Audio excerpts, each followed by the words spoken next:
Lecture cours en miracle, chapitre 8. Le voyage de retour. Première section, la direction du curriculum. La connaissance n'est pas ce qui motive à apprendre ce cours, c'est la paix. C'est le préalable de la connaissance uniquement parce que ceux qui sont en conflit ne sont pas en paix. Et la paix est la condition de la connaissance parce que c'est la condition du royaume. La connaissance ne peut être établie que lorsque tu remplis ces conditions. Ceci n'est pas un marché fait par Dieu, qui ne fait pas de marché. C'est simplement le résultat de ton mauvais usage de ses lois au nom d'une volonté imaginaire qui n'est pas la sienne. La connaissance est sa volonté. Si tu t'opposes à sa volonté, comment peux-tu avoir la connaissance ? Je t'ai dit ce que t'offre la connaissance, mais tu ne la vois peut-être pas encore comme étant entièrement désirable. Autrement, tu ne serais pas aussi prêt à la jeter lorsque l'ego demande ton allégeance. Il semble peut-être que les distractions de l'ego font interférence avec ton apprentissage, mais l'ego n'a pas le pouvoir de te distraire à moins que tu ne lui donnes ce pouvoir. La voix de l'ego est une hallucination. Tu ne peux pas t'attendre à ce qu'il dise « je ne suis pas réel ». Or, il ne t'est pas demandé de le dissiper tout seul, tes hallucinations. Il t'est simplement demandé de les évaluer en fonction de leurs résultats pour toi. Si tu ne les veux pas à cause de la perte de la paix, elles seront enlevées de ton esprit pour toi. Chaque réponse faite à l'ego est un appel à la guerre, et la guerre te prive de la paix. Or, dans cette guerre, il n'y a pas d'adversaire. C'est cette réinterprétation de la vérité que tu dois faire pour assurer la paix, et c'est la seule que tu aies jamais besoin de faire. Ceux que tu perçois comme des adversaires font partie de ta paix, que tu abandonnes en les attaquant. Ceux que tu perçois comme des adversaires font partie de ta paix, que tu abandonnes en les attaquant. Comment peux-tu avoir ce que tu abandonnes ? Tu partages pour avoir, mais sans l'abandonner toi-même. Quand tu abandonnes la paix, tu t'en exclus toi-même. C'est une condition tellement étrangère au royaume que tu ne saurais comprendre l'état qui y règne. Ton apprentissage passé a dû t'enseigner les mauvaises choses simplement parce qu'il ne t'a pas rendu heureux. Le fait qu'on ne soit pas heureux, c'est la preuve qu'on ne nous a pas enseigné, qu'on ne sait pas enseigner les bonnes choses. Ton apprentissage passé a dû t'enseigner les mauvaises choses simplement parce qu'il ne t'a pas rendu heureux. Je reprends simplement la partie du début. La connaissance n'est pas ce qui motive à apprendre ce cours, c'est la paix. C'est le préalable de la connaissance uniquement parce que ceux qui sont en conflit ne sont pas en paix. La paix est la condition de la connaissance parce que c'est la condition du royaume. En clair, si vous êtes un esprit tourmenté, agité, bref, si vous n'êtes pas en paix, vous n'aurez pas accès à la connaissance. C'est une condition sine qua non. Il faut être en paix pour connaître la connaissance. Sinon, ça veut dire que vous êtes toujours sous les lois de l'ego. Je continue. Rien qu'en te basant là-dessus, sa valeur devrait être mise en question. Si l'apprentissage vise au changement, et c'est toujours son but, es-tu satisfait des changements que ton apprentissage t'a apportés ? L'insatisfaction quant à ces résultats est signe de l'échec d'apprentissage, puisque cela signifie que tu n'as pas obtenu ce que tu voulais. Le curriculum de l'expiation est l'opposé du curriculum que tu as établi pour toi-même, mais son résultat l'est aussi. Si le résultat du tien t'a rendu malheureux, et si tu en veux un différent, il est évident qu'un changement de curriculum est nécessaire. Le premier changement à introduire est un changement de direction.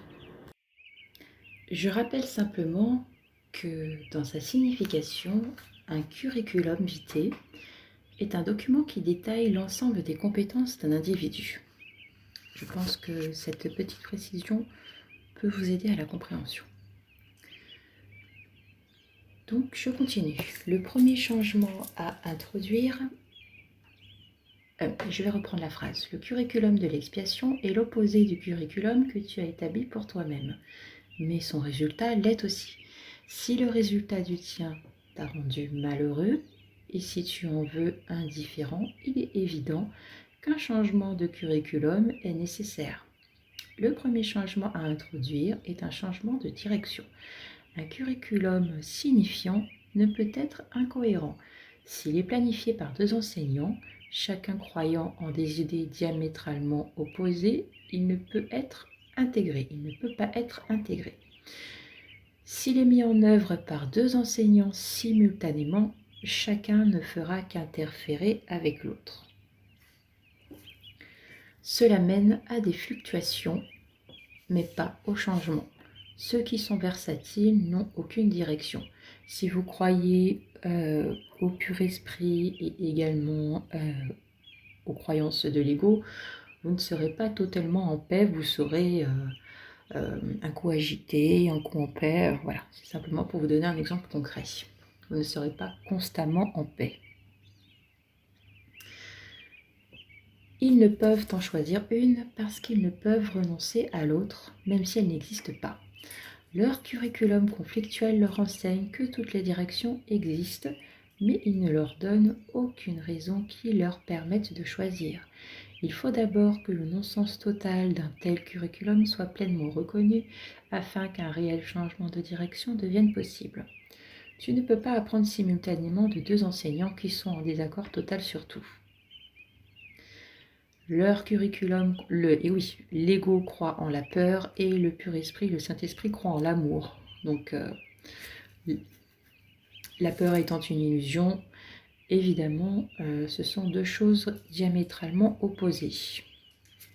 Donc, tu ne peux pas apprendre simultanément de deux enseignants qui sont en désaccord total sur tout. Leur curriculum conjoint représente une tâche d'apprentissage impossible. Ils t'enseignent des choses entièrement différentes de deux façons entièrement différentes. Ce qui serait peut-être possible, sauf que les deux t'enseignent sur toi-même. Ta réalité est inaffectée par les deux, mais si tu écoutes les deux, ton esprit sera divisé sur ce qu'est ta réalité. Donc c'est ce que je vous disais tout à l'heure. Section 2, la différence entre emprisonnement et liberté. Il est une raison permettant de choisir. Un seul enseignant connaît ce qu'est la réalité. Si le but du curriculum est d'apprendre à enlever les obstacles à cette connaissance, tu dois l'apprendre de lui. L'ego ne connaît pas ce qu'il essaie d'enseigner. Il essaie de t'enseigner ce que tu es sans connaître ce que tu es. Il n'est expert qu'en confusion. Il ne comprend rien d'autre. Comme enseignant, donc, l'ego nage et entraîne en pleine confusion. Même si tu pouvais ne tenir aucun compte du Saint-Esprit, ce qui est impossible, tu ne pourrais toujours rien apprendre de l'ego parce que l'ego ne connaît rien. Quelle raison pourrait-il y avoir de choisir un tel enseignant? N'est-il pas que bon sens de ne tenir aucun compte de tout ce qu'il enseigne? Est-ce vers cet enseignant qu'un fils de Dieu devrait se tourner pour se trouver lui-même? L'ego ne t'a jamais donné de réponse sensée sur quoi que ce soit. Et oui, il ne donne que des interprétations et pas des connaissances. Rien qu'en te basant sur ta propre expérience de son enseignement, cela seul ne devrait-il pas le disqualifier pour ton futur enseignant? Or, l'ego n'a pas que nuit en cela à ton apprentissage. Apprendre est une joie quand cela te mène dans la voie naturelle, tout en facilitant le développement de ce que tu as. Quand au contraire, ce qui t'est enseigné va à l'encontre de ta nature, tu perds par ton apprentissage parce que ton apprentissage t'emprisonne. Ta volonté est dans ta nature. Par conséquent, elle ne peut pas aller à son encontre. Apprendre est une joie quand cela te mène dans la voie naturelle tout en facilitant le développement de ce que tu as. L'ego ne peut rien t'enseigner aussi longtemps que ta volonté est libre, parce que tu ne l'écouteras pas. Ce n'est pas ta volonté d'être emprisonné parce que ta volonté est libre. Voilà pourquoi l'ego est le déni de la libre volonté. Ce n'est jamais Dieu qui te contraint parce qu'il partage sa volonté avec toi. Sa voix n'enseigne qu'en accord avec sa volonté. Mais cela n'est pas la leçon du Saint-Esprit parce que c'est ce que tu es. La leçon est que ta volonté et celle de Dieu ne peuvent pas être en désaccord parce qu'elles ne font qu'un. Cela défait tout ce que l'ego essaie d'enseigner. Ce n'est donc pas seulement la direction du curriculum qui doit être libre de tout conflit, mais aussi son contenu. L'ego essaie de t'enseigner que tu veux t'opposer à la volonté de Dieu. Cette leçon contre nature ne peut pas être apprise et tenter de l'apprendre est une violation de ta propre liberté, ce qui fait que tu as peur de ta volonté parce qu'elle est libre. Le Saint-Esprit s'oppose à tout emprisonnement de la volonté d'un Fils de Dieu, connaissant que la volonté du Fils est celle du Père. Le Saint-Esprit te mène sans cesse sur le chemin de la liberté, t'enseignant comment ne tenir aucun compte ou regarder au-delà de tout ce qui pourrait te retenir. La volonté est libre. Nous avons dit que le Saint-Esprit t'enseigne la différence entre la douleur et la joie. Cela revient à dire qu'il t'enseigne la différence entre l'emprisonnement et la liberté. Tu ne peux pas faire cette distinction sans lui parce que tu t'es enseigné que l'emprisonnement est liberté. Croyant qu'ils sont les mêmes, comment peux-tu les distinguer ? Tu peux demander à la partie de ton esprit qui t'a enseigné à croire qu'ils sont les mêmes, de t'enseigner en quoi ils sont différents. Peux-tu demander à la partie de ton esprit qui t'a enseigné à croire qu'ils sont les mêmes, de t'enseigner en quoi ils sont différents ? L'enseignement du Saint-Esprit prend une seule direction et a un seul but. Sa direction est la liberté et son but est Dieu. Or, il ne peut concevoir Dieu sans toi parce que ce n'est pas la volonté de Dieu d'être sans toi. Quand tu auras appris que ta volonté est celle de Dieu, ta volonté est celle de Dieu. Tellement importante cette phrase.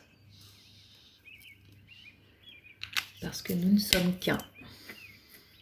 Quand tu auras appris que ta volonté est celle de Dieu, tu ne pourras pas plus vouloir être sans lui qu'il ne pourrait vouloir être sans toi. Cela est la liberté et cela est la joie. Ni toi cela est uni à Dieu son royaume parce qu'il t'a créé pour cela. Quand j'ai dit à toi appartiennent la puissance et la gloire, parce qu'à lui appartient la puissance et la gloire, voici ce que je voulais dire. La volonté de Dieu est sans limite, et en elle réside toute puissance et toute gloire. Sa force, son amour et sa paix sont sans limite. Elle n'a pas de frontières parce que son extension est illimitée et elle englobe toute chose, parce qu'elle a créé toute chose. La volonté de Dieu est sans limite. Elle englobe toute chose parce qu'elle a créé toute chose. En créant toute chose, elle en a fait une partie d'elle-même. Tu es la volonté de Dieu parce que c'est ainsi que tu fus créé. Parce que ton Créateur ne crée que pareil à lui-même, tu es pareil à lui. Tu fais partie de lui, qui est toute puissance et toute gloire. Par conséquent, tu es aussi illimité que lui. À quoi d'autre qu'à toute puissance et toute gloire le Saint-Esprit peut-il faire appel pour établir le royaume de Dieu ? Il ne fait appel donc qu'à ce que le royaume est et pour sa propre reconnaissance de ce qu'il est. car le royaume de Dieu, c'est tout, y compris nous. Donc c'est la reconnaissance de ce que nous sommes. Quand tu reconnais cela, tu apportes automatiquement cette reconnaissance à tous, parce que tu les as tous reconnus. Par ta reconnaissance, tu éveilles la leur, et par la leur, la tienne est étendue. L'éveil court aisément et joyeusement par tout le royaume en réponse à l'appel pour Dieu. C'est la réponse naturelle de chaque fils de Dieu à la voix pour son Créateur, parce que c'est la voix pour ses créations et pour sa propre extension. Section 3, la sainte rencontre. Gloire à Dieu au plus haut des cieux et à toi, parce qu'il l'a voulu ainsi. Demande et ce que l'on te donnera, parce qu'on t'a déjà donné. Demande la lumière et apprends que tu es lumière. C'est magnifique. Demande et l'on te donnera, parce qu'on t'a déjà donné. Demande la lumière et apprends que tu es lumière. Si c'est la compréhension et l'illumination que tu veux, c'est ce que tu apprendras. Parce que ta décision de l'apprendre est la décision d'écouter l'enseignant qui a connaissance de la lumière et peut donc te l'enseigner. Il n'y a pas de limite à ton apprentissage parce qu'il n'y a pas de limite à ton esprit. Il n'y a pas de limite à son enseignement parce qu'il a été créé pour enseigner. Comprenant parfaitement sa fonction, il la remplit parfaitement parce que cela est sa joie et la tienne. La seule joie et la seule paix que tu puisses connaître pleinement, c'est de remplir parfaitement la volonté de Dieu, parce que c'est la seule fonction dont tu puisses faire pleinement l'expérience. Ainsi, quand celle-ci est accomplie, il n'y a pas d'autre expérience. Or, le souhait d'une autre expérience bloque son accomplissement, parce que la volonté de Dieu ne peut pas être imposée, étant l'expérience d'un désir total. Le Saint-Esprit comprend comment enseigner cela, mais pas toi. C'est pourquoi tu as besoin de lui et pourquoi Dieu te l'a donné. Seul son enseignement délivre ta volonté à celle de Dieu, l'unissant à sa puissance et à sa gloire et les établissant comme tiennes. Tu les partages comme Dieu les partage parce que c'est la conséquence naturelle de l'être. La volonté du Père et celle du Fils sont un, par leur extension. Leur extension est le résultat de leur unité, dont la cohésion est assurée par l'extension de leur volonté conjointe. Leur extension est le résultat de leur unité, dont la cohésion est assurée par l'extension de leur volonté conjointe. La cohésion est assurée par l'extension de la volonté conjointe, qui vient de l'unité. Cela est la création parfaite, par les parfaitement créés en union avec le parfait Créateur. Le Père doit donner la paternité à son Fils parce que sa propre paternité doit être étendue vers l'extérieur. Toi dont la place est en Dieu, tu as la sainte fonction d'étendre sa paternité en ne lui posant aucune limite. Laisse le Saint-Esprit t'enseigner comment faire cela, car c'est seulement de Dieu lui-même que tu peux connaître ce que cela signifie. Je répète à nouveau, l'extension est le résultat de l'unité, dont la cohésion est assurée par l'extension de leur volonté conjointe. Unité égale volonté conjointe avec Dieu. Extension égale résultat de l'unité. Quand tu rencontres qui que ce soit, souviens-toi que c'est une sainte rencontre. Comme tu le vois, ainsi tu te verras toi-même. Comme tu le traites, ainsi tu te traiteras. Très important, comme tu le traites, ainsi tu te traiteras. N'oubliez pas que toutes nos relations ne sont que les projections de notre propre intériorité. Donc, comme tu le traites, ainsi tu te traiteras. Ce que tu penses de lui, tu le penseras de toi-même. Si ça ne faisait pas partie de toi, tu ne le penserais pas. Voilà une autre façon de dire les choses. N'oublie jamais cela, car c'est en lui que tu te trouveras ou te perdras. Chaque fois que deux fils de Dieu se rencontrent, une nouvelle chance de salut leur est donnée. Ne quitte jamais personne sans lui avoir donné le salut et sans toi-même l'avoir reçu, car je suis toujours là avec toi en mémoire de toi. Le but du curriculum, quel que soit l'enseignant que tu choisis, est connais-toi toi-même. Il n'y a rien d'autre à rechercher. Chacun est à la recherche de soi-même ainsi que de la puissance et de la gloire qu'il pense avoir perdue. Chaque fois que tu es avec quelqu'un, tu as une autre occasion de les retrouver. Ta puissance et ta gloire sont en lui parce qu'elles sont en toi. Les relations servent à ça, à se retrouver soi-même. C'est en ça que les projections aident. L'ego essaie de les trouver en toi parce qu'il ne sait pas où regarder. Le Saint-Esprit t'enseigne que tu ne peux pas te trouver si tu ne regardes que toi. Le Saint-Esprit t'enseigne que tu ne peux pas te trouver si tu ne regardes que toi, parce que ce n'est pas ce que tu es. Chaque fois que tu es avec un frère, tu apprends ce que tu es parce que tu enseignes ce que tu es. Voilà une autre façon de dire ce que je venais juste de vous expliquer. Chaque fois que tu es avec un frère, tu apprends ce que tu es parce que tu enseignes ce que tu es. Il répondra soit par la douleur, soit par la joie, selon l'enseignant que tu suis. Évidemment, on enseignera par rapport à l'enseignant que l'on suit, soit l'ego, soit le Saint-Esprit. Il sera emprisonné ou libéré conformément à ta décision et tu le seras aussi. N'oublie jamais la responsabilité que tu as envers lui, parce que c'est la responsabilité que tu as envers toi-même. Ça, c'est très important. C'est pas pour les autres qu'on fait les choses, c'est avant tout pour soi. C'est la responsabilité qu'on a envers soi. N'oublie jamais la responsabilité que tu as envers lui, parce que c'est la responsabilité que tu as envers toi-même. Nous sommes tous un. Donne-lui sa place dans le royaume de Dieu et tu auras la tienne. Il n'est pas possible de trouver le royaume de Dieu tout seul. Et toi qui es le royaume de Dieu, tu ne peux pas te trouver tout seul. Ainsi, pour apprendre le but du curriculum, tu ne peux pas écouter l'ego dont le but est de ne pas atteindre son propre but, car l'ego ne le connaît pas parce qu'il ne connaît rien. Mais toi, tu peux le connaître et tu le connaîtras si tu es désireux de regarder ce que l'ego voudrait faire de toi. Cela est ta responsabilité.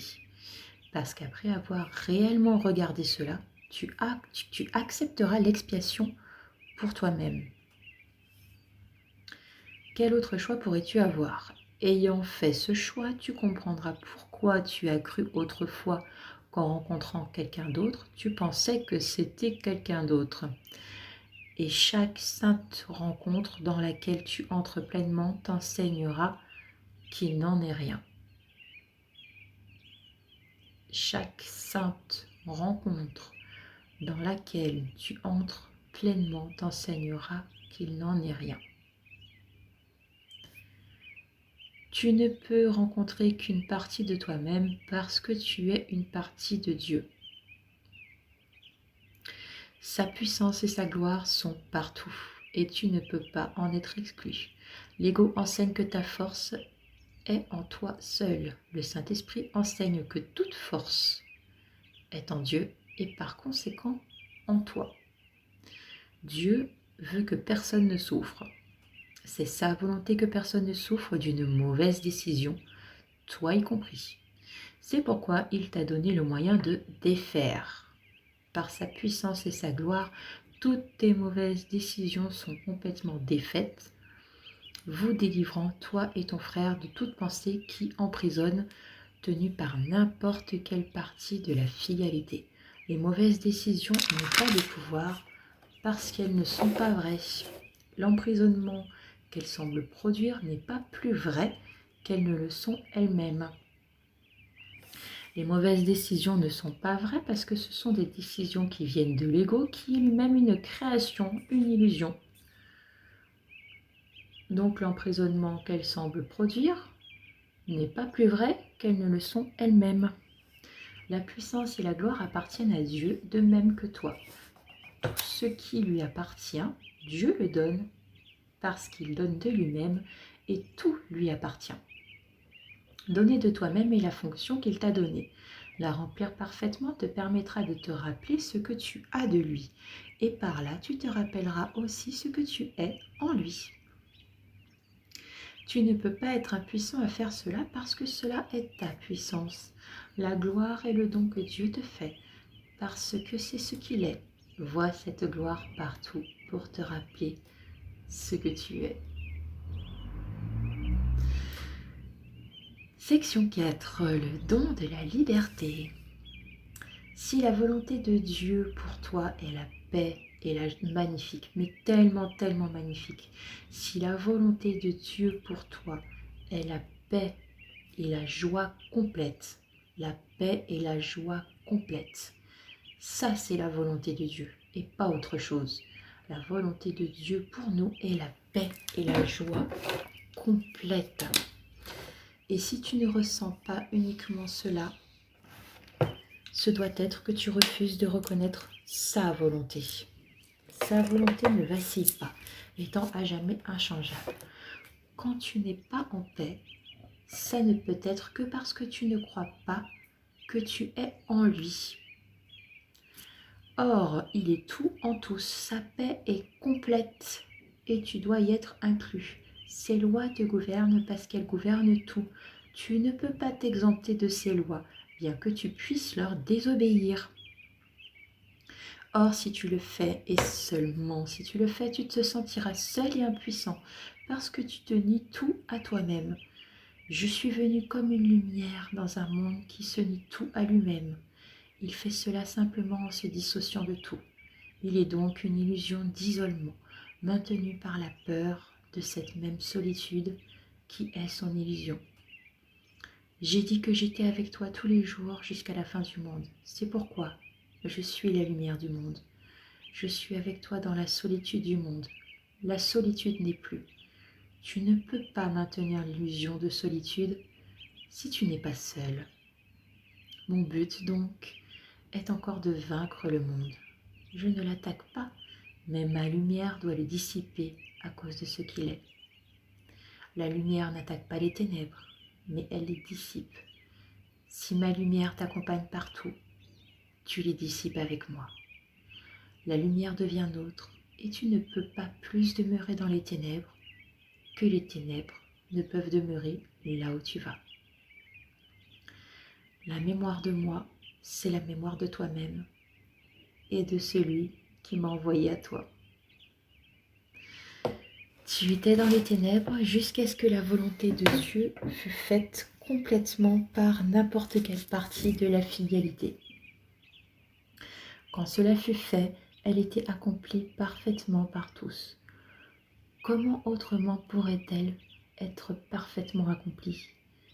Ma mission était simplement d'unir la volonté de la filialité à la volonté du Père, en ayant moi-même conscience de la volonté du Père. C'est cette conscience que je suis venue te donner, et la difficulté que tu as à l'accepter est le problème de ce monde. Le salut est de le dissiper, et en ce sens, je suis le salut du monde.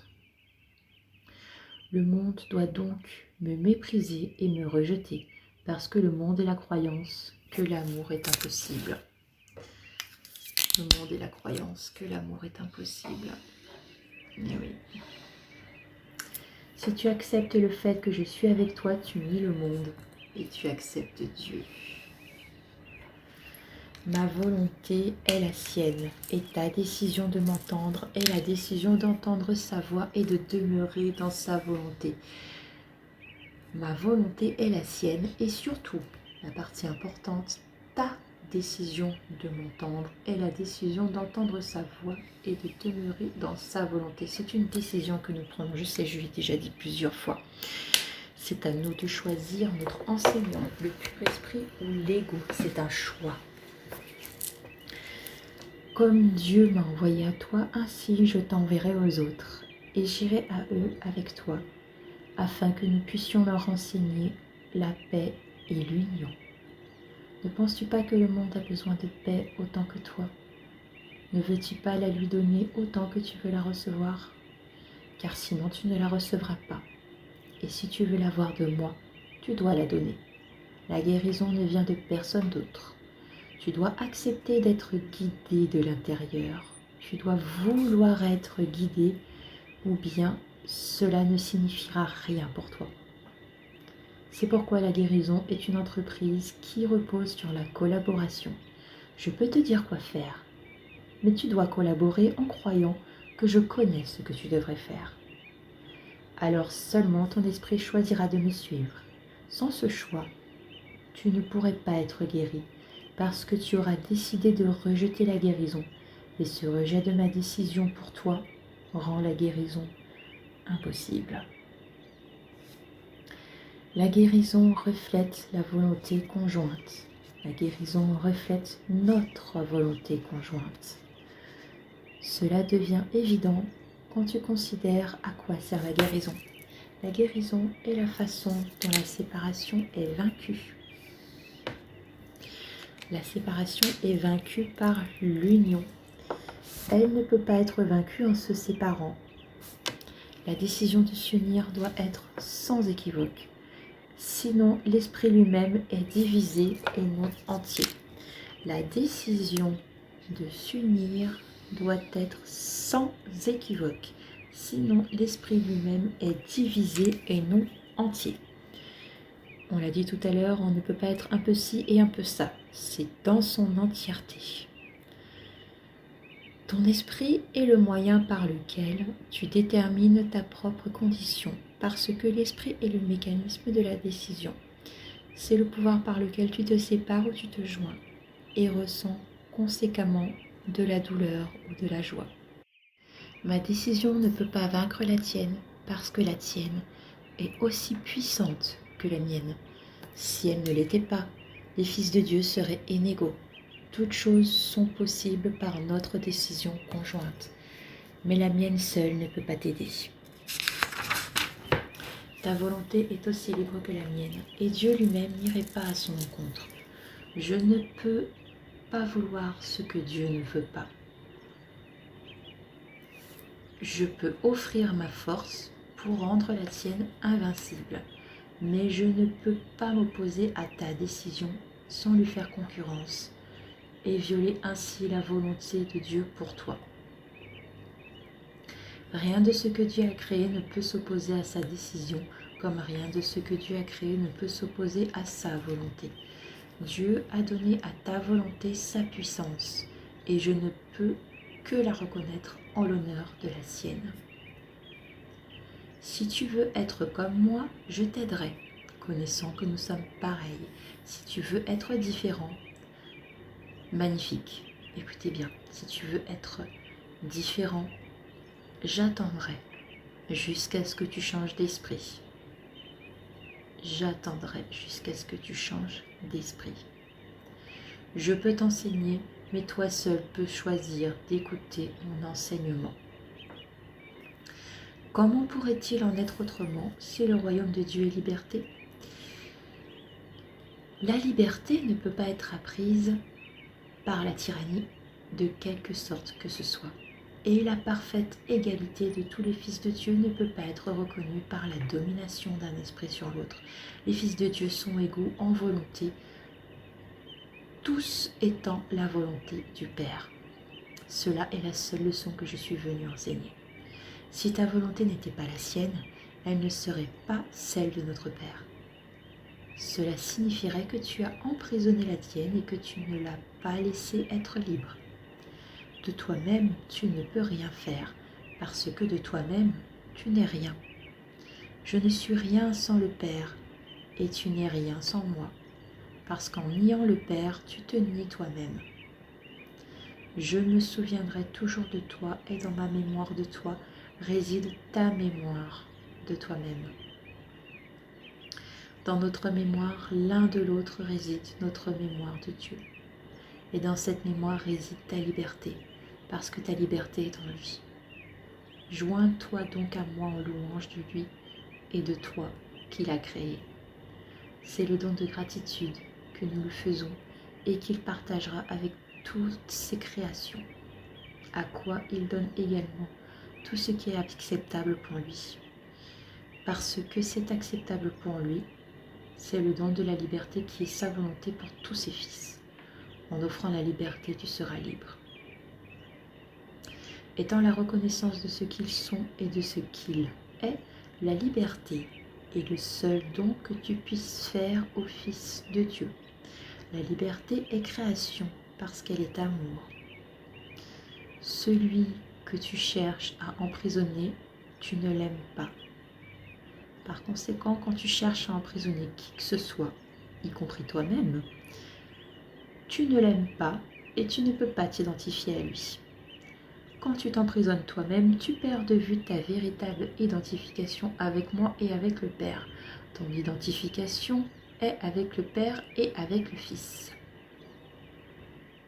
Quand tu cherches à emprisonner qui que ce soit, y compris toi, tu ne l'aimes pas et tu ne peux pas t'identifier à lui.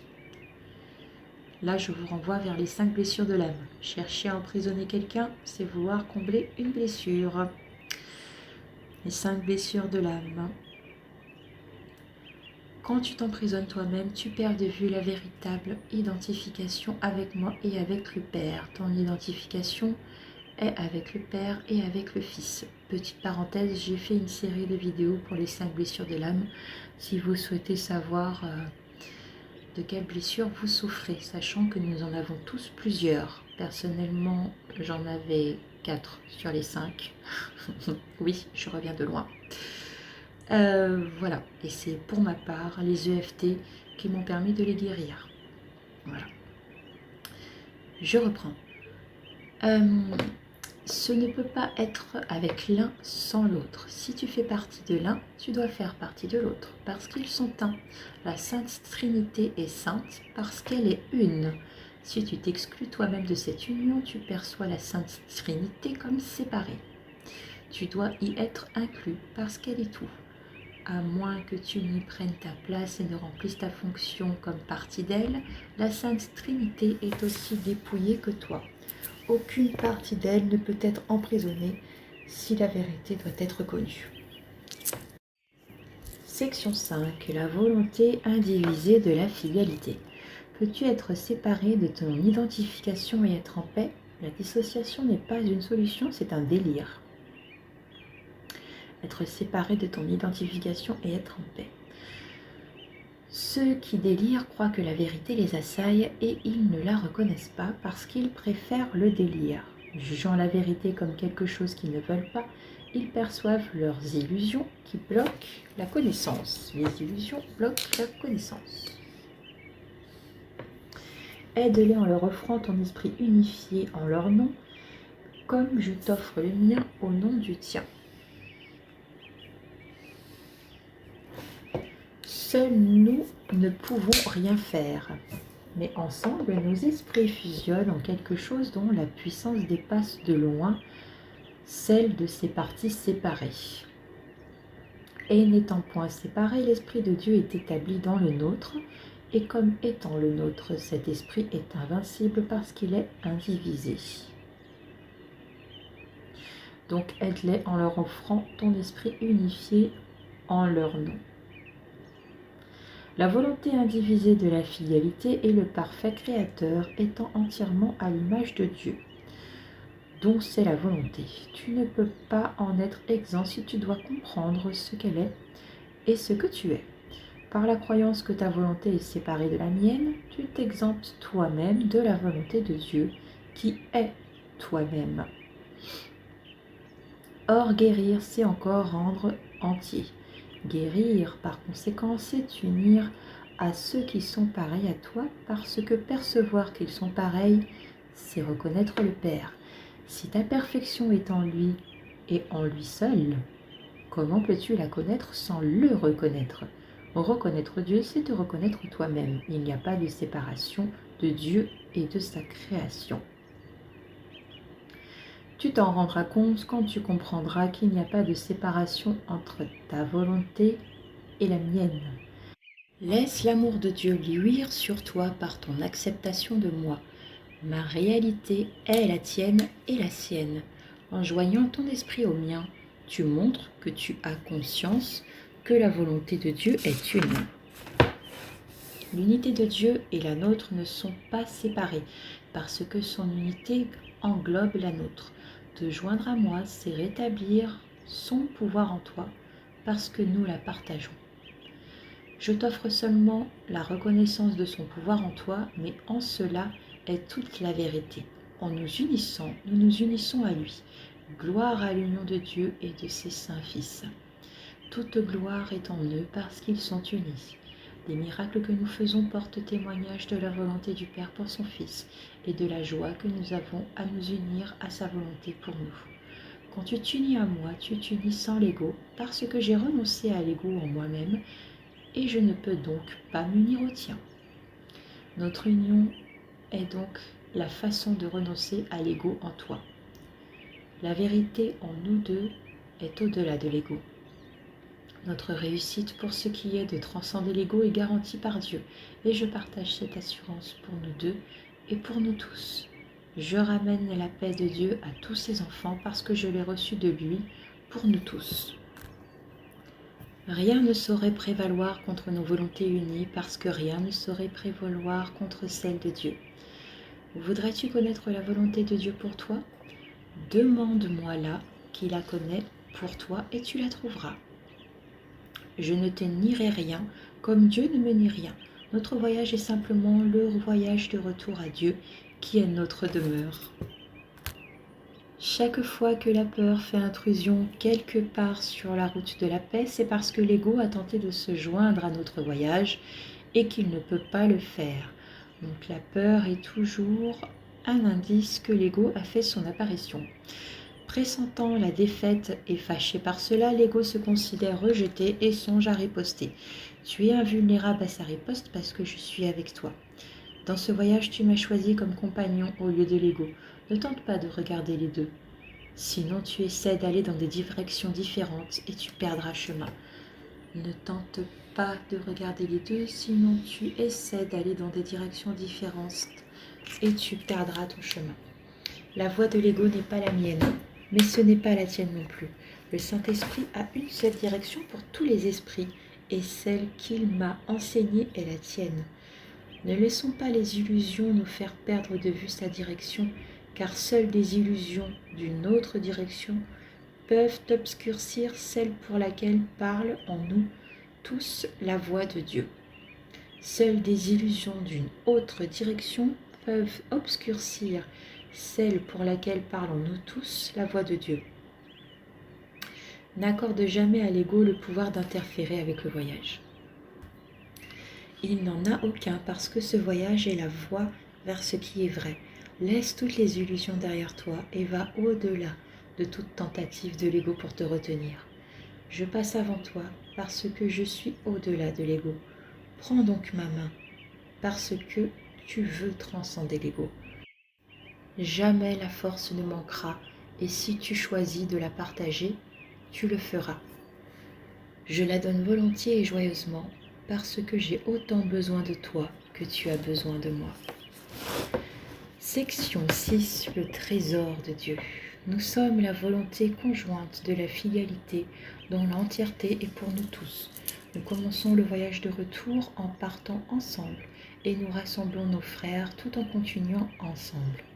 Chaque gain que nous faisons en force est offert à tous, afin qu'eux aussi puissent mettre de côté leurs faiblesses et nous ajouter leur force. L'accueil de Dieu nous attend tous, et il nous accueillera comme je t'accueille. N'oublie pas le royaume de Dieu pour quoi que ce soit que le monde a à t'offrir. Le monde ne peut rien ajouter à la puissance et à la gloire de Dieu et de ses saints fils. Mais il peut rendre les fils aveugles au Père s'ils les contemplent. Tu ne peux pas contempler le monde et connaître Dieu. Un seul est vrai. Je suis venu te dire que ce n'est pas à toi de choisir lequel est vrai. Si c'était le cas, tu te serais détruit toi-même. Or Dieu ne voulait pas la destruction de ses créations, les ayant créées pour l'éternité. Sa volonté t'a sauvé, point de toi-même, mais de l'illusion de toi-même. Il t'a sauvé pour toi-même. Glorifions celui qui nie le monde, car sur son royaume, le monde n'a aucun pouvoir. Je répète cette phrase, elle est magnifique. Glorifions celui qui nie le monde, car sur son royaume, le monde n'a aucun pouvoir. Elle est tellement vraie, cette phrase. Nul que Dieu a créé ne peut trouver la joie en quoi que ce soit, sauf en l'Éternel. Non pas qu'il soit privé de quoi que ce soit d'autre, mais parce que rien d'autre n'est digne de lui. Ce que Dieu et ses fils créent est éternel, et cela seul est leur joie. Écoute l'histoire du fils prodigue et apprends ce qu'est le trésor de Dieu et le tien. Ce fils d'un père aimant avait quitté sa demeure et pensait avoir tout gaspillé pour rien qui vaille quoi que ce soit, bien qu'il n'eût pas compris alors cette absence de valeur. Il avait honte de retourner chez son père parce qu'il pensait l'avoir blessé. Or, lorsqu'il rentra chez lui, le père l'accueillit avec joie, parce que le fils lui-même était le trésor de son père. Il ne voulait rien d'autre. Certains d'entre vous auront sûrement reconnu cette magnifique histoire qui se trouve dans le Nouveau Testament, l'évangile de Luc, chapitre 15. Je vais vous en lire quelques passages. Un homme avait 2 fils. Le plus jeune dit à son père, « Mon père, donne-moi la part de bien qui doit me revenir. » Et le père leur partagea son bien. Peu de jours après, le plus jeune fils, ayant tout ramassé, partit pour un pays éloigné où il dissipa son bien en vivant dans la débauche. Lorsqu'il eut tout dépensé, une grande famine survint dans ce pays, et il commença à se trouver dans le besoin. Il alla se mettre au service d'un des habitants du pays, qu'il envoya dans ses champs garder les pourceaux. Il aurait bien voulu se rassasier des carouges que mangeaient les pourceaux, mais personne ne lui en donnait. Étant rentré en lui-même, il se dit « Combien de mercenaires chez mon père ont du pain en abondance, et moi, ici, je meurs de faim. Je me lèverai et j'irai vers mon père, et je lui dirai « Mon père, j'ai péché contre le ciel et contre toi. Je ne suis plus digne d'être appelé ton fils. Traite-moi comme l'un de tes mercenaires. » Et il se leva et alla vers son père. Comme il était encore loin, son père le vit et fut ému de compassion. Il courut se jeter à son cou et le baisa. Le fils lui dit « Mon père, j'ai péché contre le ciel et contre toi. Je ne suis plus digne d'être appelé ton fils. » Mais le père dit à ses serviteurs « Apportez-moi vite la plus belle robe et l'en revêtez. Mettez-lui un anneau au doigt et des souliers aux pieds. Amenez le veau gras et tuez-le, mangeons et réjouissons-nous, car mon fils, que voici était mort, et il est revenu à la vie. Il était perdu, et il est retrouvé. » Et ils commencèrent à se réjouir. Voilà cette magnifique histoire.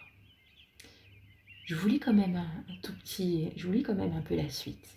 Or, le fils aîné était dans les champs. Lorsqu'il revint et approcha de la maison, il entendit la musique et les danses. Il appela un des serviteurs et lui demanda ce que c'était. Ce serviteur lui dit « Ton frère est de retour, et parce qu'il l'a retrouvé en bonne santé, ton père a tué le veau gras. » Il se mit en colère et ne voulut pas entrer. Son père sortit et le pria d'entrer. Mais il répondit à son père « Voici, il y a tant d'années que je te sers sans avoir jamais transgressé tes ordres, et jamais tu ne m'as donné un chevreau pour que je me réjouisse avec mes amis. Et quand ton fils est arrivé, celui qui a mangé ton bien avec des prostituées, c'est pour lui que tu as tué le veau gras. » « Mon enfant, lui dit le père, tu es toujours avec moi, et tout ce que j'ai est à toi. Mais il fallait bien s'égayer et se réjouir, parce que ton frère que voici était mort, et il est revenu à la vie, parce qu'il était perdu et qu'il est retrouvé. » Magnifique. Allez, je continue le cours. Dieu ne veut que son Fils, parce que son Fils est son seul trésor. Tu veux les créations comme il veut les siennes. Tes créations sont ton don à la Sainte Trinité, créée par gratitude pour ta création. Elles ne te quittent pas plus que tu n'as quitté ton Créateur, mais elles étendent ta création comme Dieu s'étendit lui-même à toi. Elles étendent ta création comme Dieu s'étendit lui-même à toi. Les créations de Dieu lui-même peuvent-elles trouver la joie dans ce qui n'est pas réel ?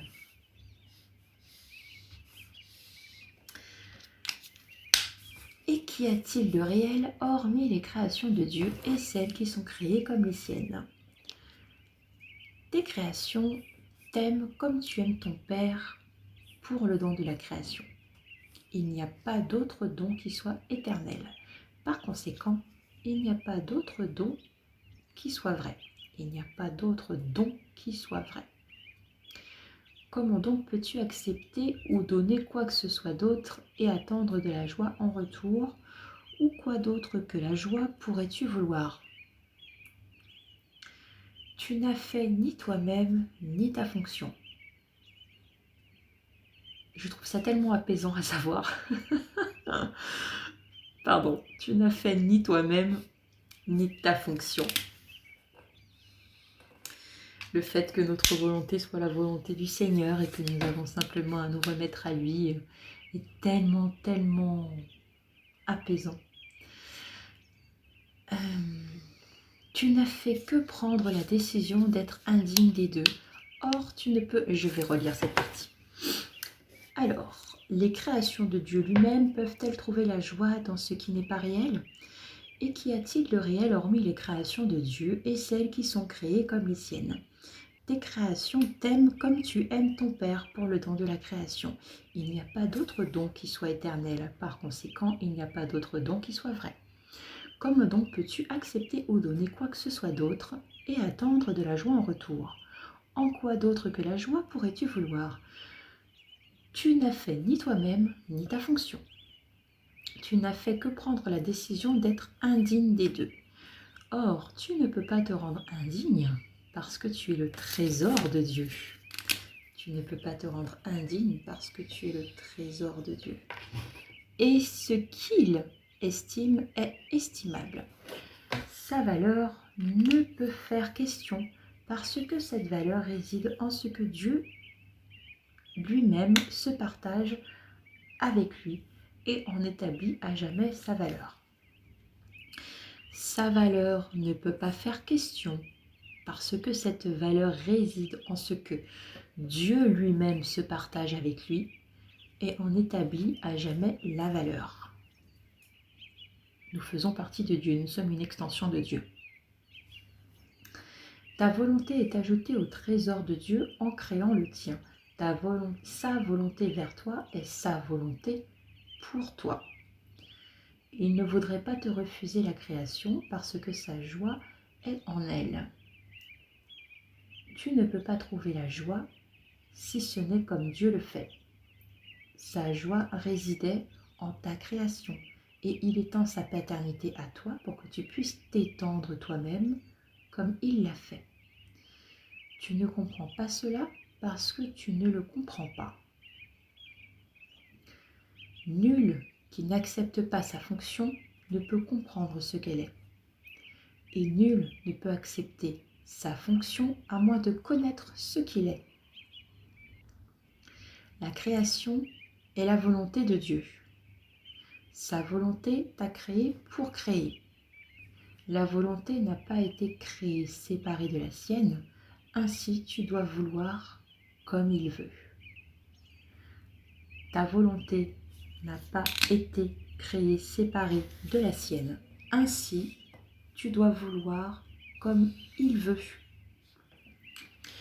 Une volonté qui ne veut pas ne signifie rien. C'est une contradiction dans les termes qui de fait ne signifie rien. Quand tu penses que tu ne veux pas vouloir avec Dieu, tu ne penses pas. La volonté de Dieu est pensée. Elle ne peut pas être contredite. En fait, S'il essaie de le dire simplement par là, c'est que quand on pense ne pas vouloir faire la volonté de Dieu, c'est simplement parce qu'on écoute l'ego, tout simplement. Une fois qu'on est dans l'unité, une fois qu'on écoute le Saint-Esprit, naturellement, on fait la volonté de Dieu parce que sa pensée est notre pensée, parce que sa volonté est notre volonté. C'est même pas quelque chose qu'on décide, c'est simplement quelque chose qu'on est. Il n'y a plus aucune décision qui a besoin d'être prise. C'est un état naturel. C'est... Bon, je vais en rester là parce que je serais capable de m'étendre pendant très longtemps sur le sujet. Alors, la volonté de Dieu est pensée, elle ne peut pas être contredite par la pensée. Dieu ne se contredit pas lui-même et ses fils qui sont pareils à lui ne peuvent contredire ni eux-mêmes ni lui. Or, leur pensée est si puissante qu'ils peuvent même emprisonner l'esprit du Fils de Dieu s'ils choisissent de le faire. Certes, ce choix fait que la fonction du Fils de Dieu est de lui-même inconnue, mais jamais de son Créateur. Donc du coup, quand nous emprisonnons notre pensée, notre fonction nous est inconnue, mais notre Créateur connaît toujours notre fonction. Et parce qu'elle n'est pas inconnue de son Créateur, elle lui est à jamais connaissable. On y a toujours accès. Il suffit de le décider en choisissant notre enseignant. Il n'y a jamais qu'une question que tu devrais te poser. Est-ce que je veux connaître la volonté de mon Père pour moi? Il ne me la cachera pas. Il me l'a révélée parce que je la lui ai demandée et j'ai appris de ce qu'il avait déjà donné. Notre fonction, justement, on parlait de la fonction, notre fonction est de travailler ensemble, parce que séparés l'un de l'autre, nous ne pouvons pas fonctionner du tout. Toute la puissance du Fils de Dieu réside en nous tous, mais en aucun de nous seuls. Toute la fonction du Fils de Dieu réside en nous tous, mais en aucun de nous seuls. Dieu ne veut pas que nous soyons seuls parce qu'il ne veut pas être seul. C'est pourquoi il a créé son Fils et lui a donné le pouvoir de créer avec lui. Nos créations sont aussi saintes que nous le sommes, et nous sommes les fils de Dieu lui-même, aussi saint qu'il l'est. Par nos créations, nous étendons notre amour et nous augmentons ainsi la joie de la Sainte Trinité. Tu ne comprends pas cela parce que toi, qui es le propre trésor de Dieu, tu ne te considères pas comme précieux. Toi qui es le propre trésor de Dieu, tu ne te considères pas comme précieux. Étant donné cette croyance, tu ne peux rien comprendre. Je partage avec Dieu la connaissance de la valeur qu'il accorde. Ma dévotion pour toi et de lui, étant née de ma connaissance de moi-même et de lui. Nous ne pouvons pas être séparés. Ce que Dieu a joint ne peuvent être séparés. Ça me fait penser à une phrase qu'il y a dans la Divine Matrice de Greg Braden. Ce qui a été uni une fois ne peut être séparé. Ça, c'est à cause de la matrice divine. Vraiment, je vous invite à lire ce livre. Vous verrez plein de similitudes. Je continue. Nous ne pouvons pas être séparés. Ceux que Dieu a joints ne peuvent être séparés. Et Dieu a joint tous ses fils à lui-même. Peux-tu être séparé de ta vie et de ton être ?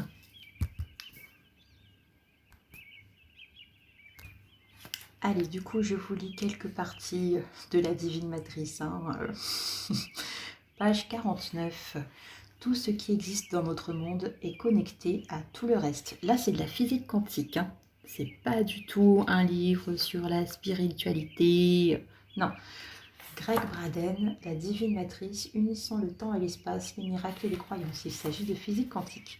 Donc, tout ce qui existe dans notre monde est connecté à tout le reste. Ça, c'était la page 49. Page 82. Des choses, c'est ce dont je vous parlais.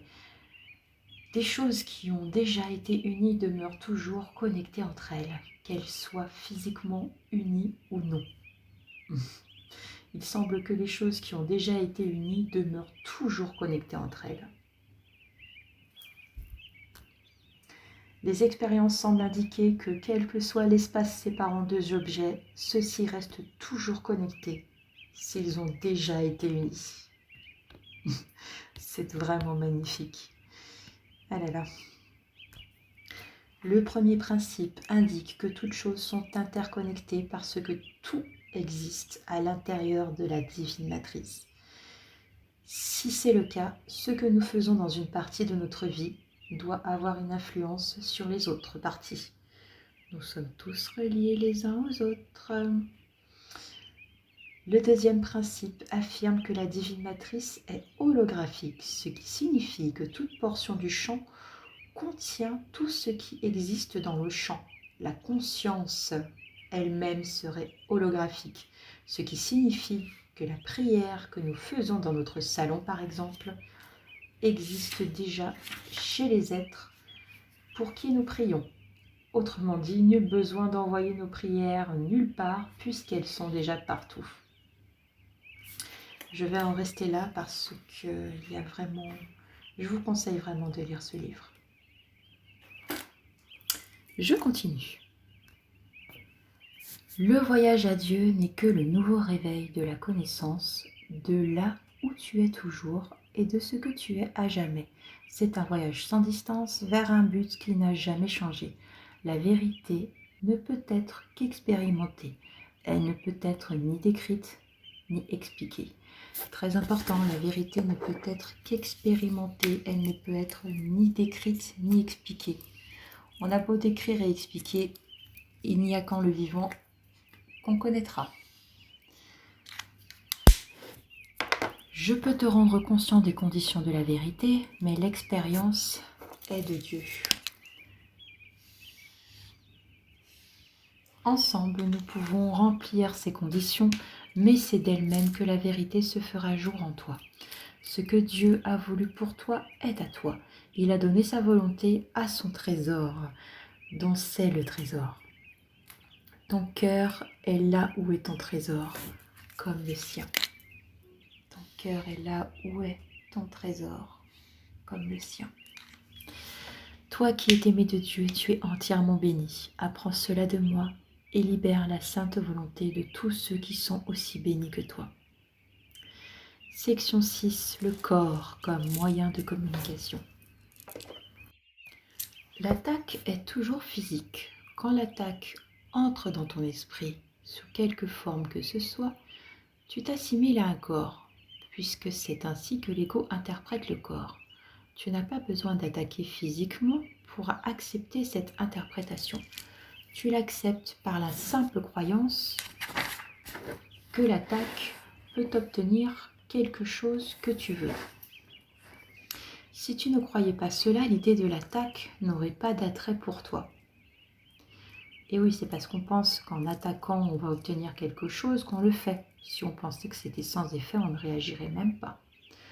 Quand tu t'assimiles à un corps, tu fais toujours l'expérience de la dépression. Quand un enfant de Dieu se voit lui-même de cette façon, il se rapetisse et voit ses frères pareillement rapetissés, puisqu'il ne peut se trouver qu'en eux. Il s'est coupé lui-même du salut. Rappelle-toi que le Saint-Esprit interprète le corps uniquement comme un moyen de communication, étant le lien de communication entre Dieu et ses fils séparés. Le Saint-Esprit interprète tout ce que tu as fait à la lumière de ce qu'il est.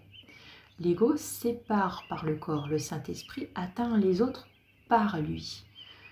Tu ne perçois pas tes frères comme le Saint-Esprit les perçoit parce que tu ne considères pas les corps uniquement comme un moyen de joindre les esprits et de les unir au tien et au mien. Cette interprétation du corps changera complètement ton esprit sur sa valeur. De lui-même, il n'en a aucune. Si tu utilises le corps pour l'attaque, il t'est nuisible. Si tu l'utilises uniquement pour atteindre l'esprit de ceux qui croient être des corps et pour leur enseigner par le corps qu'il n'en est rien, tu comprendras la puissance de l'esprit qui est en toi. Si tu utilises le corps pour cela et seulement pour cela, tu ne peux pas l'utiliser pour l'attaque. Au service de l'union, il devient une belle leçon de communion, qui a de la valeur jusqu'à ce que la communion soit. C'est ainsi que Dieu rend illimité ce que tu as limité. Le Saint-Esprit ne voit pas le corps comme tu le vois parce qu'il connaît que la seule réalité de toute chose est le service qu'elle rend à Dieu au nom de la fonction qu'il lui donne. La communication met fin à la séparation. L'attaque la favorise. Le corps est beau ou laid, paisible ou sauvage, peut aider ou nuire selon l'usage qu'on en fait.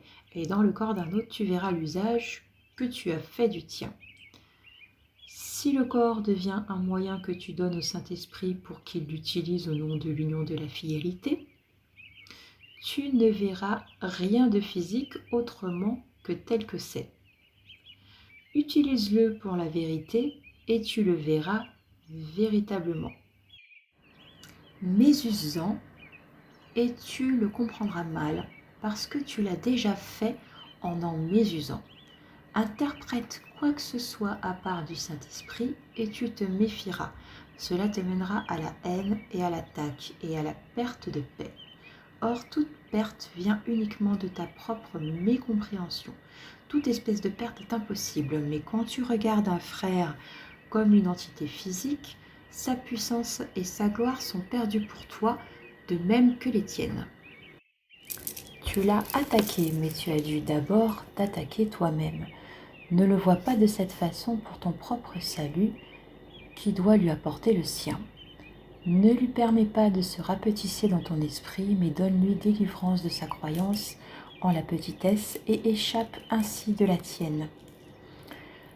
Comme partie de toi, il est saint. Comme partie de moi, tu l'es.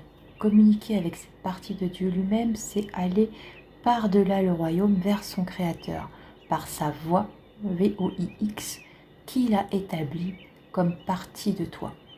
Réjouis-toi donc que de toi-même tu ne puisses rien faire. Tu n'es pas de toi-même. Celui de qui tu es a voulu pour toi la puissance et la gloire avec lesquelles tu peux parfaitement accomplir sa sainte volonté pour toi quand tu l'acceptes pour toi-même. Il ne t'a pas retiré ses dons, mais tu crois les lui avoir retirés. Ne laisse aucun fils de Dieu rester caché pour l'amour de son nom, parce que son nom est le tien. La Bible dit « La parole ou pensée a été faite chair ». À proprement parler, c'est impossible, puisque cela semble comporter la traduction d'un ordre de réalité dans un autre. Différents ordres de réalité comme différents ordres de miracles n'existent qu'en apparence. La pensée ne peut pas être faite chair, sauf par croyance, puisque la pensée n'est pas physique. Or, la pensée est communication, pour laquelle le corps peut être utilisé. C'est le seul usage naturel qu'on puisse en faire.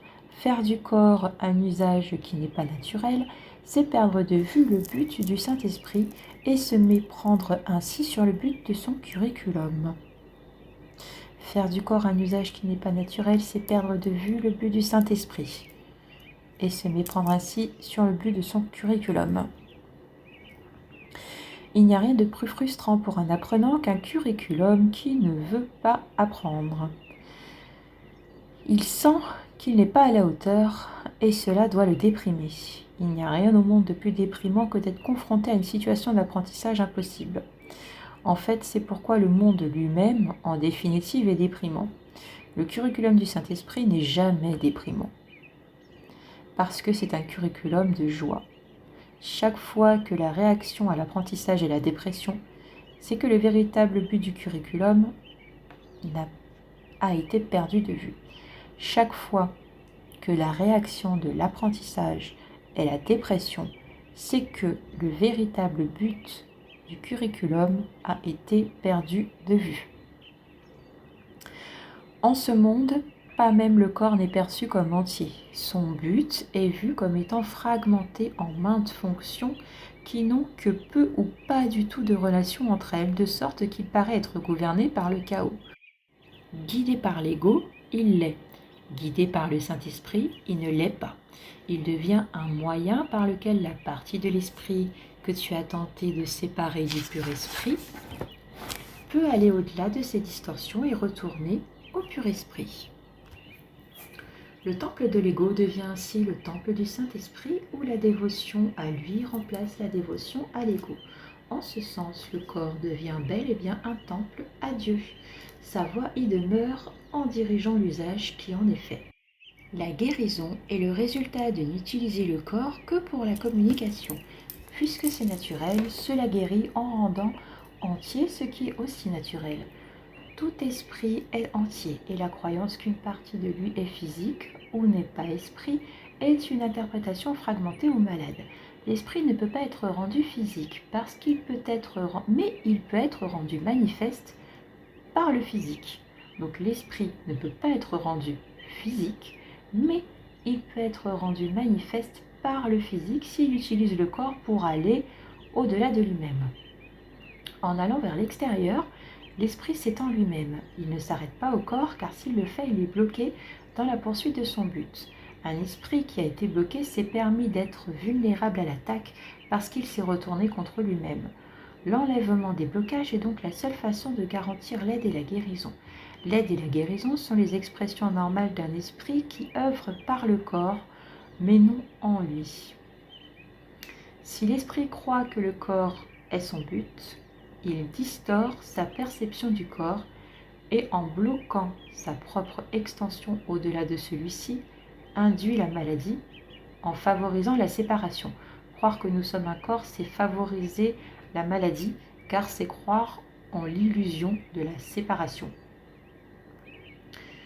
Ce sera plus clair plus tard. Pour l'instant, c'est abordé dans les grandes lignes, mais après, il va y revenir. Je vais relire cette partie. L'aide et la guérison sont les expressions normales d'un esprit qui œuvre par le corps, mais non en lui. Si l'esprit croit que le corps est son but, il distord sa perception du corps et en bloquant sa propre extension, au-delà de celui-ci, il induit la maladie en favorisant la séparation. Si on se limite, ça veut dire si notre esprit se limite à notre corps physique. Il distord sa perception et il bloque sa propre extension. Percevoir le corps comme une entité séparée ne peut que favoriser la maladie parce que ce n'est pas vrai. Un moyen de communication perd son utilité s'il est utilisé pour quoi que ce soit d'autre. Le corps est un moyen de communication. Utiliser un moyen de communication comme moyen d'attaque, c'est se méprendre manifestement sur son but. Communiquer, c'est joindre. Attaquer, c'est séparer. Donc le corps sert à communiquer et communiquer, c'est joindre. Attaquer, c'est séparer. Comment peux-tu faire les deux simultanément avec la même chose et ne pas souffrir? La perception du corps ne peut être unifiée que par un seul but. La perception du corps ne peut être unifiée que par un seul but. Cela délivre l'esprit de la tentation de voir le corps sous plusieurs lumières, le remettant entièrement à la seule lumière dans laquelle il puisse être réellement compris. Confondre un mécanisme d'apprentissage avec un but de curriculum, c'est une confusion fondamentale qui bloque la compréhension de l'un et de l'autre. Donc c'est ce qu'il disait un peu plus haut. Utiliser un moyen de communication comme moyen d'attaque, c'est se méprendre manifestement sur son but. Le but du corps n'est pas l'attaque. Le but du corps, c'est la communication, et communiquer, c'est joindre. L'apprentissage doit conduire par-delà le corps au rétablissement du pouvoir de l'esprit en lui. Cela ne peut être accompli que si l'esprit s'étend à d'autres esprits et ne s'arrête pas lui-même dans son extension. C'est pour ça que le fait de croire que nous sommes enfermés dans un corps nuit à notre curriculum et nuit à notre communication en fait.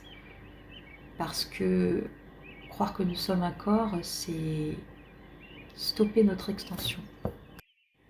Et donc, plus clairement, c'est nier notre unité. Si nous sommes un corps, nous nous pensons tous séparés les uns des autres. Nous ne reconnaissons pas que nous sommes tous un. Je reprends. Cela ne peut être accompli que si l'esprit s'étend à d'autres esprits et ne s'arrête pas lui-même dans son extension. Cet arrêt est cause de toute maladie parce que seule l'extension est la fonction de l'esprit. L'opposé de la joie est la dépression. Quand ton apprentissage favorise la dépression au lieu de la joie, tu ne peux pas être en train d'écouter le joyeux enseignant de Dieu et d'apprendre ses leçons. Très important. Ça m'arrivait souvent qu'on me demandait comment faire la différence entre ce que me dit l'ego et ce que me dit le Saint-Esprit. Là, la réponse est claire. Quand ton apprentissage, quand ce que tu entends, euh, quand ce que tu entends dans ta tête, la petite voix, quand ton intuition ou ce que tu penses être ton intuition favorise la dépression au lieu de la joie, c'est que tu n'es pas en train d'écouter l'enseignant de Dieu et d'apprendre ses leçons. Voilà la réponse. Voir un corps comme toute autre chose qu'un moyen de communication, c'est limiter ton esprit et te blesser toi-même. La santé n'est donc rien de plus qu'un but unifié. Si le corps est soumis au but de l'esprit, il devient entier parce que le but de l'esprit est un. L'attaque ne peut être qu'un but présumé du corps, parce que le corps, à part de l'esprit, n'a aucun but. Tu n'es pas limité par le corps, et la pensée ne peut pas être faite chair. Or, l'esprit peut être manifesté par le corps s'il va au-delà du corps, et ne l'interprète pas comme une limitation. Chaque fois que tu vois quelqu'un d'autre comme étant limité au corps ou par le corps, tu t'imposes cette limite à toi-même. Es-tu désireux d'accepter cela quand le seul but de ton apprentissage devrait être d'échapper des limitations ? Concevoir le corps comme un moyen d'attaque et croire qu'il pourrait en résulter de la joie, c'est l'identification claire et nette d'un piètre apprenant. Il a accepté un but d'apprentissage qui est en contradiction flagrante avec le but unifié du curriculum, un but qui interfère avec son aptitude à accepter ce but pour sien. La joie est un but unifié, et un but unifié est seulement de Dieu. Lorsque le tien est unifié, c'est le sien. Crois que tu peux interférer avec son but et tu as besoin du salut. Tu t'es condamné toi-même, mais la condamnation n'est pas de Dieu. Par conséquent, elle n'est pas vraie. Pas plus qu'aucun de ses résultats apparents. Quand tu vois un frère dans un corps, tu le condamnes parce que tu t'es condamné à toi-même. Or, si toute condamnation est irréelle, elle doit l'être puisque c'est une forme d'attaque. Alors, elle ne peut avoir de résultat. Ne te permets pas de souffrir des résultats imaginaires de ce qui n'est pas vrai. Libère ton corps de la croyance que cela est possible. Dans cette complète impossibilité réside ton seul espoir de délivrance. Mais quel autre espoir voudrais-tu ? La délivrance des illusions consiste seulement à ne pas croire en elles. Il n'y a pas d'attaque, mais il y a une communication illimitée et par conséquent un pouvoir et une entièreté illimitée.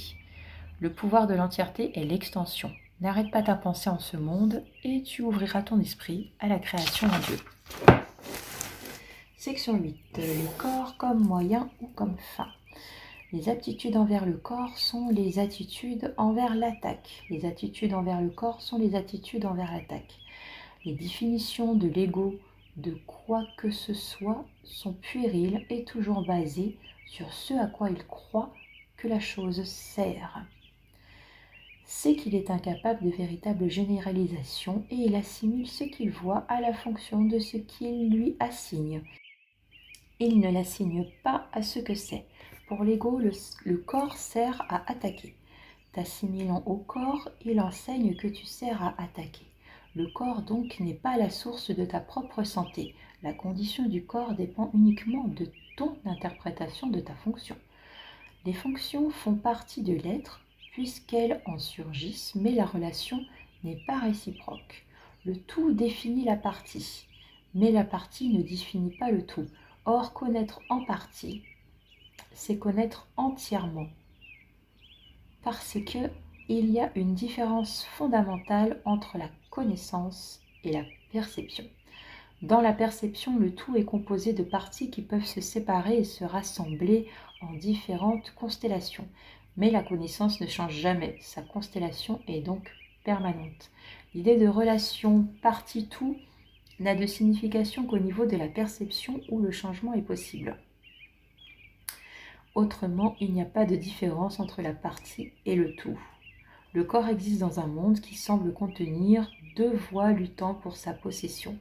Dans cette constellation perçue, le corps est vu comme étant capable de changer d'allégeance, passant de l'une à l'autre, ce qui rend les concepts à la fois de santé et de maladie signifiants. L'ego fait une confusion fondamentale entre le moyen et la fin, comme il le fait toujours.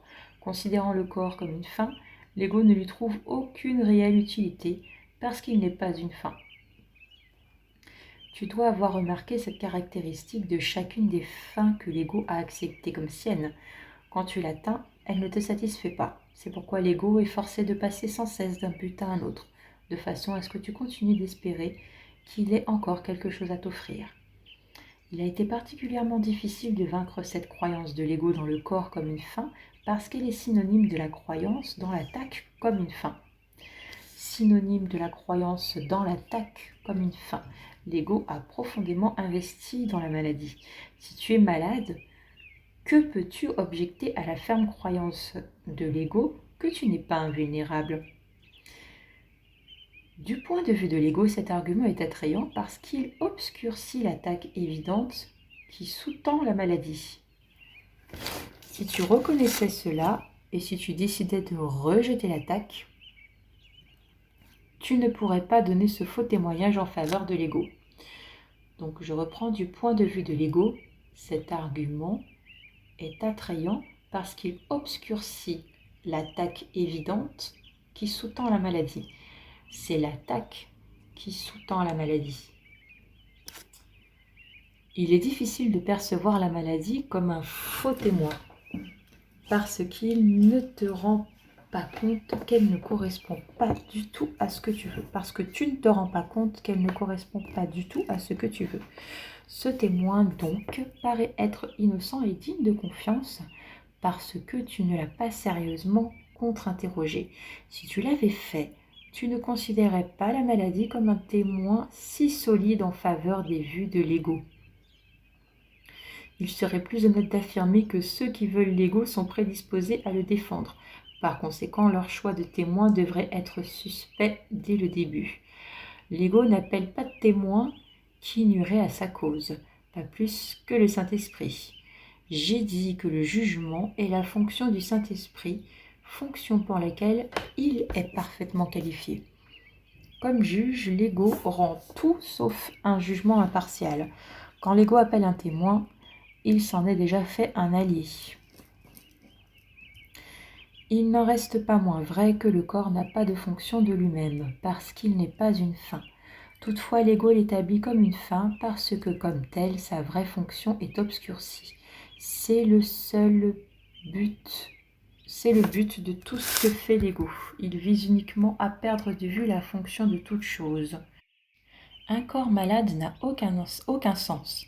Il ne pourrait pas avoir de sens parce que la maladie n'est pas ce à quoi sert le corps. La maladie n'a de signification que si les deux prémices fondamentales sur lesquelles repose l'interprétation que l'ego donne du corps sont vraies, à savoir que le corps sert à l'attaque et que tu es un corps. Sans ces prémices, la maladie est inconcevable. La maladie est une façon de démontrer que tu peux être blessé. C'est un témoin de ta fragilité, de ta vulnérabilité et de ton extrême besoin de dépendre d'un guide extérieur. La maladie est une façon de démontrer que tu peux être blessé. Les deux prémices à la maladie sont croire que le corps sert à l'attaque et croire que tu es un corps. L'ego tire de cela son meilleur argument pour démontrer que tu as besoin d'être guidé par lui. Il dicte d'interminables prescriptions en vue d'éviter des conséquences catastrophiques. Le Saint-Esprit, parfaitement conscient de la situation, ne se soucie même pas de l'analyser. Si les données sont si insignifiantes, il est inutile de les analyser. La fonction de la vérité est de rassembler des informations qui sont vraies. Quelle que soit la façon dont tu traites l'erreur, il n'en résulte rien. Plus les résultats deviennent compliqués, plus il peut être difficile d'en reconnaître la nullité. Mais il n'est pas nécessaire d'examiner toutes les conséquences possibles auxquelles les prémices donnent lieu pour en juger véritablement. Un mécanisme d'apprentissage n'est pas un enseignant. Il ne peut pas te dire comment tu te sens. Tu ne sais pas comment tu te sens parce que tu as accepté la confusion que fait l'ego et tu crois par conséquent qu'un mécanisme d'apprentissage peut te dire comment tu te sens. La maladie n'est qu'un autre exemple de ton insistance à demander conseil à un enseignant qui ne connaît pas la réponse. L'ego est incapable de connaître comment tu te sens. Quand j'ai dit que l'ego ne connaissait rien, j'ai dit la seule chose qui soit entièrement vraie au sujet de l'ego. Mais il y a un corollaire. Si seule la connaissance a l'être, et si l'ego n'a aucune connaissance, alors l'ego n'a pas d'être. Tu te demandes peut-être comment la voix de quelque chose qui n'existe pas peut se faire insistante. As-tu pensé au pouvoir de distorsion de quelque chose que tu veux, même si cela n'est pas réel? Les exemples sont nombreux qui montrent comment ce que tu veux distord ta perception. Personne ne peut douter de l'habileté de l'ego à échafauder de faux arguments. Là, ça veut simplement dire que quand on veut quelque chose, on va interpréter les choses de la façon qui nous arrange. Personne non plus ne peut douter de ton désir d'écouter jusqu'à ce que tu choisisses de ne plus rien accepter que la vérité. Quand tu remets l'ego de côté, il disparaît. La voix du Saint-Esprit est aussi forte que ton désir d'écouter. Elle ne peut pas être plus forte sans violer ta volonté de choisir, que le Saint-Esprit cherche à rétablir et jamais à saper. Le Saint-Esprit t'enseigne à utiliser ton corps uniquement pour atteindre tes frères afin qu'ils puissent enseigner son message par toi. Cela les guérira et par conséquent te guérira. Tout ce qui est utilisé conformément à sa fonction tel que le Saint-Esprit la voit ne peut pas être malade. Tout ce qui est utilisé autrement l'est. Ne permets pas au corps d'être le miroir d'un esprit divisé. Ne le laisse pas être une image de ta propre perception de petitesse. Ne le laisse pas refléter ta décision d'attaquer. La santé est vue comme l'état naturel de tout. La santé est vue comme l'état naturel de tout quand l'interprétation est laissée au Saint-Esprit, qui ne perçoit pas d'attaque sur quoi que ce soit. La santé est le résultat du renoncement à toute tentative pour utiliser le corps sans amour. La santé est le commencement de la façon correcte de voir la vie, sous la direction d'un seul enseignant qui connaît ce qu'est la vie, étant la voie pour la vie même. Section 9. La guérison comme perception corrigée. J'ai dit plutôt que le Saint-Esprit est la réponse. Il est la réponse à tout parce qu'il connaît ce qu'est la réponse à tout. L'ego ne connaît pas ce qu'est une vraie question, bien qu'il en pose un nombre infini. Or, tu peux apprendre cela en apprenant à mettre en question la valeur de l'ego et en établissant ainsi ton aptitude à évaluer ces questions. Quand l'ego te tente à la maladie, ne demande pas au Saint-Esprit de guérir le corps, car cela serait simplement d'accepter la croyance de l'ego que le corps est le but approprié de la guérison. Demande plutôt que le Saint-Esprit t'enseigne la juste perception du corps. Ne demande pas la guérison du corps, demande que le Saint-Esprit t'enseigne la juste perception du corps. Car seule la perception peut être distordue. Seule la perception peut être malade, parce que seule la perception peut être fausse. La perception fausse est le souhait que les choses soient telles qu'elles ne le sont pas. La réalité de toute chose est totalement incapable de nuire, parce que la totale incapacité de nuire est la condition de sa réalité. C'est aussi la condition pour que tu aies conscience de sa réalité. Tu n'as pas à chercher la réalité. C'est elle qui te cherchera et te trouvera quand tu rempliras ces conditions. Ces conditions font partie de ce qu'elle est. Et cette partie seulement dépend de toi. Le reste est d'elle-même. Tu as si peu à faire parce que ta petite partie est si puissante qu'elle t'apportera le tout. Accepte donc ta petite partie et laisse le tout être à toi. L'entièreté guérit parce qu'elle est de l'esprit. Toutes les formes de maladie, même à la mort, sont des expressions physiques de la peur de l'éveil. Ce sont des tentatives pour renforcer le sommeil de peur de s'éveiller. C'est une façon pitoyable d'essayer de ne pas voir en rendant inefficaces les facultés pour voir. Repose en paix est une bénédiction pour les vivants et non pour les morts, parce que le repos vient d'être éveillé et non de dormir. Le repos vient d'être éveillé et non de dormir. Dormir, c'est se retirer. Être éveillé, c'est s'unir. Les rêves sont des illusions d'union parce qu'ils reflètent les notions distordues de l'ego sur ce qu'est l'union. Or, le Saint-Esprit aussi peut utiliser le sommeil et faire usage des rêves au service de la veille si tu le laisses faire. Comment tu t'éveilles est signe de comment tu as utilisé le sommeil. À qui l'as-tu donné? Sous l'égide de quel enseignant l'as-tu placé? Chaque fois que tu t'éveilles désinspiré, tu ne l'as pas donné au Saint-Esprit. Quand tu t'éveilles joyeusement, alors seulement tu as utilisé le sommeil conformément à son but.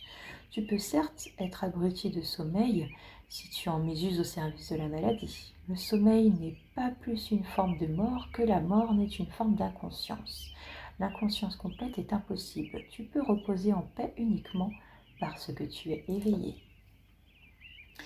La guérison et délivrance de la peur de l'éveil et substitution de la décision de s'éveiller.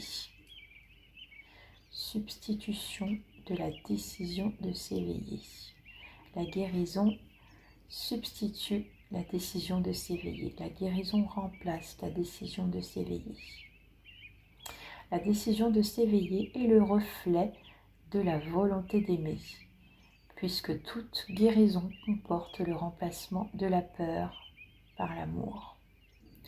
Le Saint-Esprit ne peut pas distinguer entre les degrés d'erreur, car s'il enseignait qu'une forme de maladie est plus sérieuse qu'une autre, il enseignerait qu'une erreur peut être plus réelle qu'une autre. Sa fonction est de distinguer seulement entre le faux et le vrai, remplaçant le faux par le vrai. L'ego, qui veut toujours affaiblir l'esprit, tente de le détruire en essayant de le séparer du corps. Or, l'ego croit en fait qu'il le protège. C'est parce que l'ego croit que l'esprit est dangereux et que rendre sans esprit, c'est guérir. Mais rendre sans esprit est impossible, puisque cela signifierait de rendre rien de ce que Dieu a créé. L'ego méprise la faiblesse, bien qu'il fasse tous ses efforts pour l'induire. L'ego ne veut que ce qu'il est. Pour l'ego, cela est parfaitement sensé. Croyant au pouvoir de l'attaque, l'ego veut l'attaque. La Bible t'enjoint d'être parfait, de guérir toutes les erreurs, de n'avoir aucune pensée pour le corps en tant que séparé et d'accomplir toutes choses en mon nom. Ce n'est pas seulement mon nom, car notre identification est partagée. Le nom du Fils de Dieu est un. Et si tu es enjoint de faire les œuvres de l'amour, c'est parce que nous partageons cette unité. Nos esprits sont entiers parce qu'ils sont un. Si tu es malade, tu te retires de moi. Or, tu ne peux pas te retirer de moi seul, tu peux seulement te retirer de toi-même et de moi. Tu as sûrement commencé à te rendre compte que ceci est un cours très pratique, un cours qui dit exactement ce qu'il veut dire. Je ne te demanderai pas de faire des choses que tu ne peux pas faire, et il est impossible que je puisse faire des choses que tu ne peux pas. Cela étant donné, et donné très littéralement, rien ne peut t'empêcher de faire exactement ce que je demande, et tout plaide pour que tu le fasses. Je ne te fixe aucune limite, parce que Dieu ne t'en impose aucune. Quand tu te limites toi-même, nous ne sommes plus d'un seul esprit, et cela est la maladie. Or, la maladie n'est pas du corps, mais de l'esprit.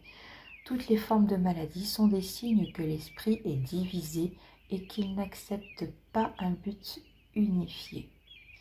L'unification du but est donc la seule façon dont le Saint-Esprit guérit. C'est parce que c'est le seul niveau où la guérison signifie quoi que ce soit. Rétablir la signification dans un système de pensée chaotique, c'est la façon de le guérir. Ta tâche consiste seulement à remplir les conditions de la signification, puisque la signification elle-même est de Dieu. Or, ton retour à la signification est essentiel à la sienne, parce que ta signification fait partie de la sienne. Ta guérison fait partie de sa santé, puisqu'elle fait partie de son entièreté. Il ne peut pas la perdre, mais tu peux, toi, ne pas la connaître. Or, c'est toujours sa volonté pour toi, et sa volonté doit tenir à jamais et en toutes choses. C'était le chapitre 8. La semaine prochaine, nous verrons ensemble le chapitre 9, l'acceptation de l'expiation. Passez un bon week-end.